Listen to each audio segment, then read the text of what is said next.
And now let's direct our attention to the concept of the literary context of Daniel. Daniel is famous for presenting apocalyptic prophecy. This is a little different style of prophecy, a different genre than what we find in most of the prophetic books. To get acquainted with the apocalyptic genre, I'd like to draw from the Old Testament survey, in particular, the summary of features that characterize apocalyptic prophecy. It shows up on page 409 in association with the Zechariah material. And so Old Testament survey lists the following. First, apocalyptic prophecy often gives us a view of heavenly events. Not so much what's going on the earth, but particular heavenly events. Now, these may have close correlation to earthly activities, but it's at a heavenly level. The writer, the prophet, may be taken up into heaven to view things from that perspective. Oftentimes, there's a supernatural being, an angelic mediator, who will serve in a sense as a host, a guide, and sometimes an interpreter of the events to which the prophet is given a view. Oftentimes we'll encounter symbolic imagery. Sometimes the symbols are clear. Sometimes they're obscure, so that the prophets, in the case of Daniel and Zechariah, they actually ask of their angelic mediators, what does this mean? I've seen this, but I don't understand it. Another feature is the periodization of history. What we have in mind here is that broad segments of human history in apocalyptic prophecy are broken into broad periods, into segments, such as perhaps the final battle, or the establishment of the kingdom of God, or the resurrection of the dead, or end-time judgment, broad periods. The end-time solution. Oftentimes, and generally, apocalyptic prophecy anticipates that the solution, when finally justice reigns, the resolution of the conflicts and injustice, this will take place at the end of human history, not sometime in the middle. An end-time solution, then. Here is perhaps the most useful piece in this brief overview of apocalyptic prophecy.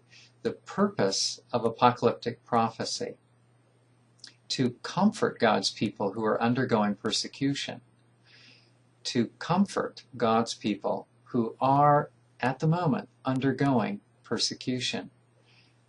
The recognition of this as the purpose of apocalyptic prophecy stands over against understanding the purpose of this prophecy as giving a timeline.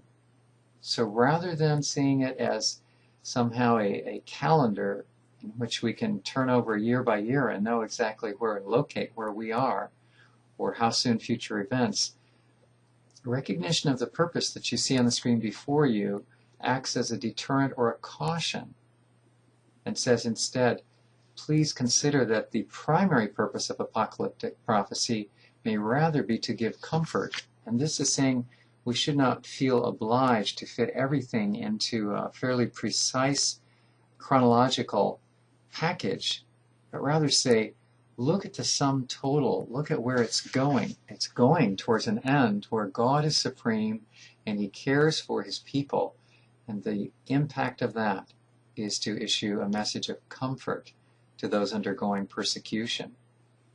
Now, as far as where we find apocalyptic prophecy within the Christian Bible, Old and New Testament combined, only Daniel is considered by scholars to present apocalyptic prophecy in its fullest form, its most fully developed form. In the New Testament, we find revelation with fully developed apocalyptic. Daniel is the only one in the Hebrew Bible that provides fully developed, very robust apocalyptic prophecies. Other places where we encounter apocalyptic prophecy within the Hebrew Bible would be Ezekiel, and you see the chapters given there, Isaiah, chapter 3 of Joel, and portions of Zechariah. But Daniel remains the index, the place that we calibrate all other apocalyptic prophecies from, because it's the most fully developed. So then let's examine apocalyptic prophecy within Daniel. We find a message of comfort being issued, and this appears not only in the prophetic material, 7 through 12, but in Daniel 1 through 6. There's a strong message of comfort as we see Daniel and at times his friends, his Jewish friends, undergoing distress and finding God taking care of them through that. That issues a strong message of comfort to anyone else who is experiencing similar persecution. Perseverance is another message conveyed by Daniel. Daniel and his friends persevere, and that provides an example to us. Also, there's a statement, and now I'm thinking specifically of chapter 11, verse 33. There's a statement that in the future, some of those who are described as wise, and these are ones clearly allied with God, some of them will fall by the sword, or they will be burned, or they will be captured, or plundered. And the connotation there is how important it is to persevere even in the face of such deadly opposition. To persevere is highly regarded. Third, the future is bound up with God. It cannot be thwarted. That's to say that the future cannot be switched. It's safe with God. It's immutable. Even though someone may be at present undergoing severe or mortal suffering, that does not negate the fact that God still has the final outcome safely in His control. Fourth, the future is hidden or sealed. And this explains why at certain points in these prophecies, they frankly are inscrutable. We do not understand them. Specifically, this shows up in chapter 12, verse 4. But you, Daniel, close up and seal the words of the scroll until the time of the end. Many will go here and there to increase knowledge. Notice the sealing of those words. The same chapter, 12, picking up with verse 8. I heard, Daniel writes, but I did not understand, so I asked, My Lord, what will be the outcome of all this? He replied, Go your way, Daniel, because the words are closed up and sealed until the time of the end. Many will be purified, made spotless and refined, but the wicked will continue to be wicked. None of the wicked will understand, but those who are wise will understand. So once again, even within the document itself, reference to the words being sealed. We find within the message of Daniel a focus on the ultimate purpose of God. This goes by the term teleology, from the Greek word telos, which means complete or perfect, or the ending. God's ultimate purpose is the primary focus of this book. Let's consider now how Daniel got his message across. It's significant to observe that, frankly, we do not have what we found in other books known as prophetic oracles, which is analogous to a sermon. Classic case that comes to mind is in Jeremiah chapter 7, the temple sermon. There he is addressing his audience, which are leaders and commoners within Jerusalem. He's standing on the temple precincts, and he's saying, folks, you've got it wrong. You've put too much stock in this temple as an architectural location and a place of religious ceremony. You're engaged with the exterior, but the interior of your lives spiritually is hollow. That's a sermon. It's a prophetic oracle.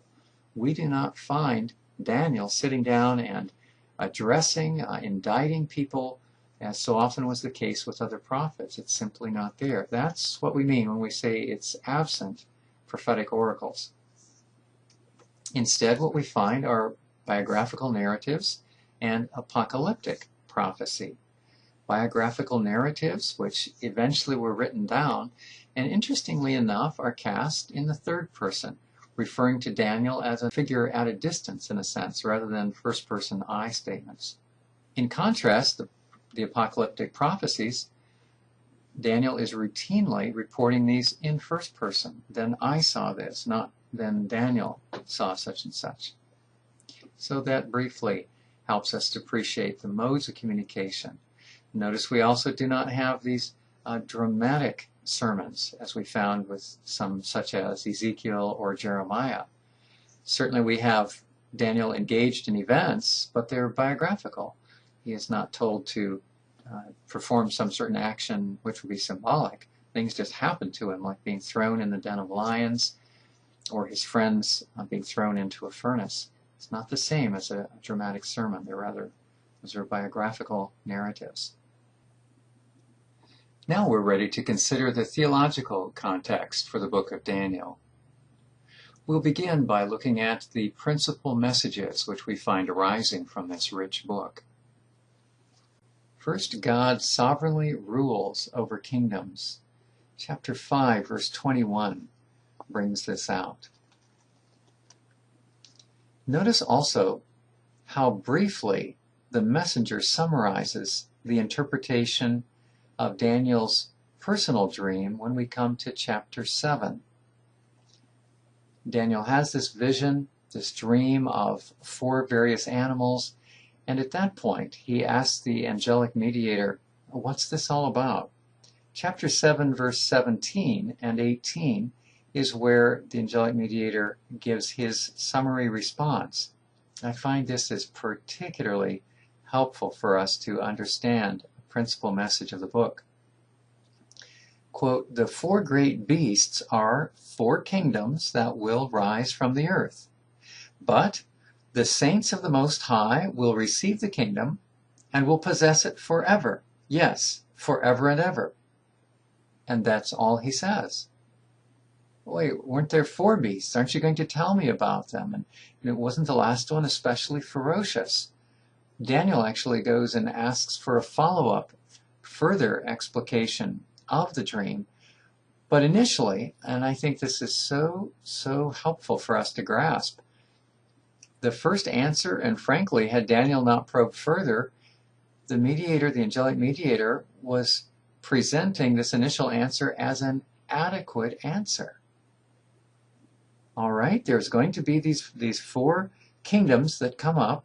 There they are. But get this, the saints of the Most High will receive the kingdom. That means they will surface as finally in control. They will receive it from God. And they'll possess it, and there'll be no stopping their possession of it. It'll be forever. And just to drive that point home, yes, forever and ever. There, in summary form, is the principal message. Summarized also in chapter 5, God sovereignly rules over the kingdoms. Although we may not sort out all the details, we too may benefit from this summary interpretation. Several rulers will compete for power, but God will win permanently, and he will share his victory with his followers. I appreciate what Bullock has written on page 298 of his book on the prophets. And I quote, the book of Daniel, written as the exile was fading into the historical past, was the greatest prophetic declaration of the sovereignty of God. It was no longer a theoretical matter, but rather it had been manifested in the great events of history.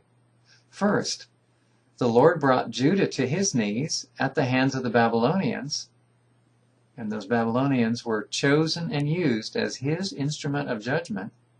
Second, the Babylonians had been wrestled to the ground by the sovereign work of God in history, and the new age predicted by Jeremiah was dawning. And so we point out here that God foreknows all political outcomes. Habakkuk was another who indicated that on the one hand, Judah will be punished, and will be punished by an entity more wicked than herself. And you may recall that this Habakkuk experienced real consternation. He said, how is this fair? And then God responded, well, Babylon is not going to get off free. In turn, Babylon will be punished, and that, we find out, will be by the Persians. Within the account of Daniel, we see these predictions actually coming to pass. And so, we find demonstrated that God sovereignly rules over kingdoms.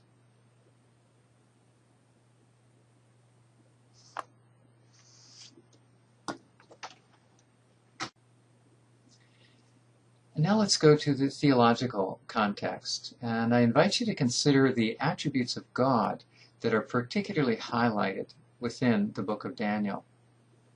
First, God is portrayed in no uncertain terms as sovereign ruler. Listen to chapter 2, verse 21. Describing God, it reads, He changes times and seasons. He deposes kings and sets up kings. He gives wisdom to the wise and knowledge to those who have understanding.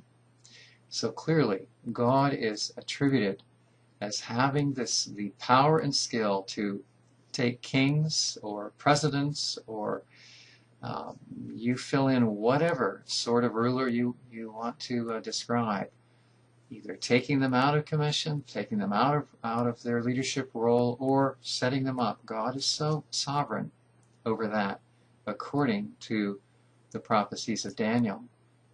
Chapter 2, verse 47.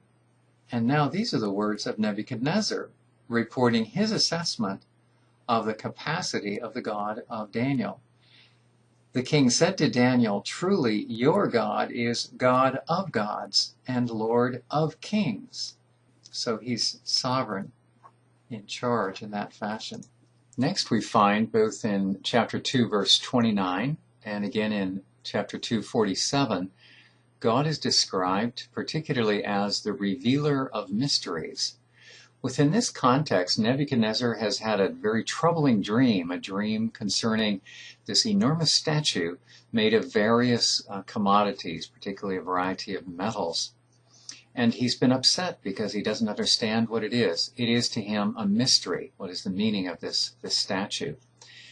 When Daniel is summoned and able to explain what these various component metals refer to, namely successive kingdoms, then God is identified as the source of this information and shown to be the one capable of revealing mysteries, explaining the troubling puzzle. So verse 29 reads, As for you, O king, Daniel is speaking, while on your bed your thoughts turn to what would take place in the future, and he who reveals mysteries has made known to you what will take place. So God is revealing the mystery of this puzzling dream, and at the same time revealing the mystery of what will take place in the future.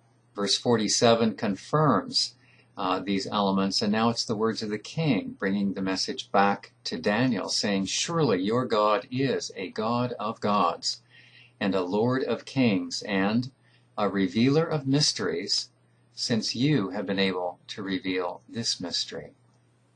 God is also described by the term Ancient of Days in chapter 7, verse 9 in particular. Daniel reports, As I watched, thrones were set in place, and an ancient one, as it's described in New Revised Standard, or other versions render it, the Ancient of Days, took his throne. Notice how he is here again portrayed as sovereign ruler. His clothing was white as snow, the hair of his head pure wool. His throne was fiery flames, and its wheels were burning fire. That's interesting. Does that remind you of some other prophecy? A throne with wheels and burning fire? Sounds a lot like what Ezekiel saw in chapter 1 of his book. Also, if you're familiar with the Revelation closing out the New Testament, this resembles a great deal the portrayal that John gives us of what he saw in the heavenlies. As Daniel is describing the experience of an earlier leader who was driven from his position of being emperor or king over Babylon and then later restored. It's almost a period of insanity that seems to be described here. It says that once he learned that the Most High God has sovereignty over the kingdom of mortals, then he was restored. So we have this little description of God as being the Most High. These then are some of the prominent attributes of God which we find arising within Daniel. Several passages within Daniel we find recurring in a messianic context. And let's take a look at a few of these. Chapter 7, verse 13 reads, "There before me was one like the Son of Man."